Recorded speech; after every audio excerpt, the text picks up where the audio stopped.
ఆ సినిమాకి వెళ్ళిపోయేవాడిని. సో ఆ పబ్లిక్తో ఉండే ఇంటరాక్షన్ కానివ్వండి, ఆ సినిమా చూసినప్పుడు ఆడియన్స్తో ఇది ఉండే కానీ, అది తెలియకుండా థియేటర్కి సంబంధించిన వైబ్తో బాగా కనెక్ట్ అయి ఉన్నాను. అందుట్లో ముఖ్యంగా చిరంజీవి గారి ఫిల్మ్స్ ఆ రోజుల్లో థియేటర్స్ని ఎంత సెన్సేషన్ చేసాయి, అందులో మాస్ ఆడియన్స్ని కానీ యూత్ని కానీ పిచ్చెక్కించాయి. సో ఆ వైబ్ ఆయన రీఎంట్రీ తర్వాత ఆయన డిఫరెంట్ జోనర్స్ చేస్తూ వచ్చారు.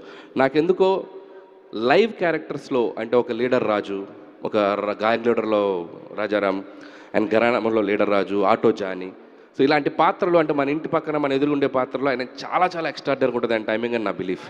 సో అందుకే శంకర్ వరప్రసాద్ గారు అని పెట్టి ఆయన ఒరిజినల్ నేమ్ ఆయనకు పెట్టి మనలో ఒకటిగా మనతో మాట్లాడితే చిరంజీవి గారు ఎలా ఉంటారు అన్నది నేను ఎక్స్పెరిమెంట్ చేయాలనుకున్నాను. అండ్ అది ఆయనకు కొట్టిన పిండి. మీరు రేపు సినిమా చూస్తారు, చిరంజీవి గారిని చూసి ద ఫస్ట్ ఫ్రేమ్లోనే మనం సర్ప్రైజ్ అయిపోతాం. And he did a fantastic job. So you will surprise. Anil గారు సార్, ఇక్కడ మైసెల్ఫ్ హేమమాలిని సార్, డైలాగ్ వచ్చేసి, సింహాసనం మీద కూర్చునే అర్హత అక్కడ ఆ ఇంద్రుడిది, ఇక్కడ ఈ ఇంద్రసేనుడిది. ఈవిడికి గిఫ్ట్ రెడీ చేసుకొచ్చాము. Thank you so much sir. First of all సంక్రాంతికి వస్తున్నామే, చాలా మెమరబుల్ నాకు. అప్పుడు ఆ ఇయర్ అలా బ్యాంగ్ ఆన్ స్టార్ట్ అయింది. సో ఈ ఇయర్ గిఫ్ట్ వచ్చినా రాకపోయినా ఇది కూడా మెమరబుల్లే, బికాజ్ చిరంజీవి గారి సినిమాయే పెద్ద గిఫ్ట్ మాకు. సో ఫస్ట్ నాకున్న ఒకే ఒక క్వశ్చన్, ఇద్దరు ప్రొడ్యూసర్లని పక్కన కూర్చోబెట్టుకున్నారు కదా సార్, ఏ ప్రొడ్యూసర్ మీకు మహా ఇష్టం? మీరు చెప్పిన దానికి వెంటనే ఒప్పేసుకున్న ప్రొడ్యూసర్ ఎవరు సార్ వాళ్ళిద్దరిలో? అసలు ఇలా ఫిట్టింగ్ పెట్టారేంటి? సో ఎవరిష్టం అంటే నేను చెప్పలేను. అండ్ సి, ఒకవైపు బాస్ డాటరు, ఒకవైపు మంచి ఫ్రెండ్. సో ఎట్లా పిక్ చేయండి నేను?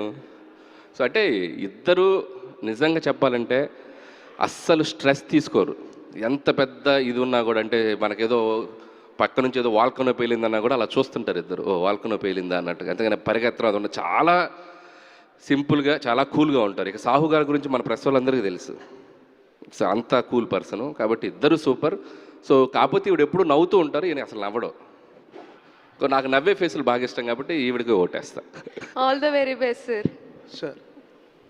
సార్ అనిల్ గారు సార్, హాయ్ సార్.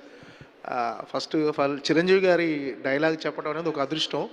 సో ఆయన్ని మ్యాచ్ చేయడం అనేది ఎవరి వల్ల కాదు. బట్ ఏంటంటే ఒక చిన్న డైలాగ్, రాననుకున్నారా రాలేననుకున్నారా అని ఒక డైలాగ్ చెప్పేసి, కాశీకి పోయాను కాషాయం కట్టాను, వారణాసి వెళ్ళాను వసం మారింది అనుకుంటున్నారు, అదే రక్తం అదే పౌరుషం.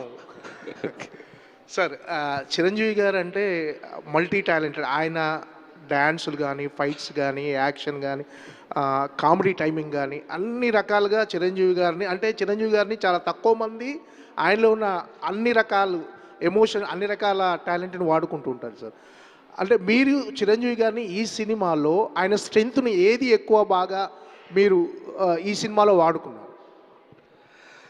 మొన్న మేము మేకింగ్ వీడియో వదిలేం కదా, దాంట్లో చిరంజీవి గారు ఒక మాట అన్నారు, పిండేస్తున్నాడు అమ్మా అబ్బాయి అన్నాడు కదా. సో వాడటం అంటే సో ఏది వదలలేదు నేను. సో ఆయన స్ట్రెంగ్త్ అన్నారు కదా, A to Z ఎంత వీలైతే అంత చిరంజీవి గారిని మనం ఆడియన్స్ ఎలా లైక్ చేస్తారో ఆ స్పేస్లోకి తీసుకురావడానికి నా 100% ఎఫర్ట్స్ పెట్టాను. సో డెఫినెట్గా ఆడియన్స్కి ఆయన విపరీతంగా నచ్చుతారని నా ఫీలింగ్. సాహు గారు సార్, మెగాస్టార్ గారితో